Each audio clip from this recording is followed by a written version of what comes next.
Omukoro gwo kujweka abeegi abereze emishomo yabo ahari Alliance College of Science and Technology omuri Banda gwabaguri omurundo gw'11 kandi gwaba a Hills View Gardens.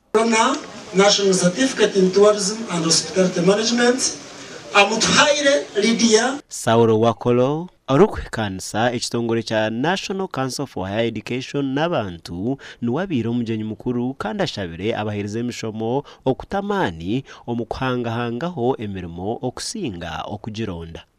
But all of you can become employable. Some of you will be job seekers and others will become job creators. Whether you start with a workshop or with a single tool in your backpack, start anyway. Great businesses are born from such small beginnings.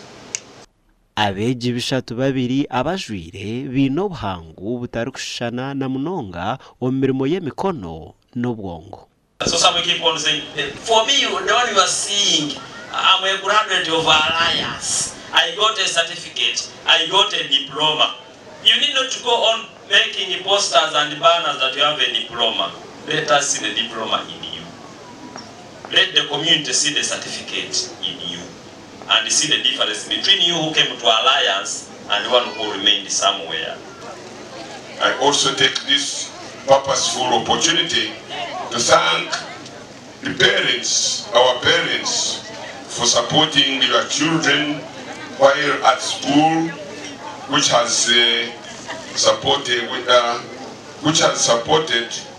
the institution to grow from strength to strength, as already the principal has outlined. Kabateraho basare ya ebitundu 30 nangwe n'abana bitwinaha aba diploma bonu bashashora wese ndenche ahabwa aba certificate abo kugira ngo kubaheriza kwitu tumwongeraho ka basare mwe mutero mungaro kubahereza ka basare kana nimbasha babazire no butandikiro bwo kwenda kombe kihangere bonire nyincha kare.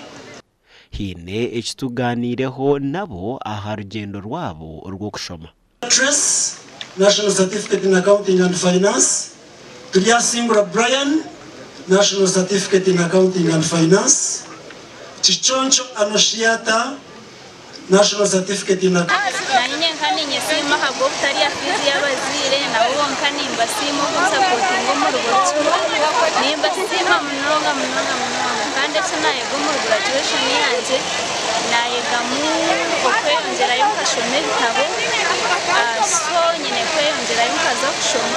Nisima mukama ena nshemerirwe munonga habuzobere nisima bazire ahabumoga muhango gubakozire nsima na karimwe nsinga Gasha kwa Timothy Mushabe.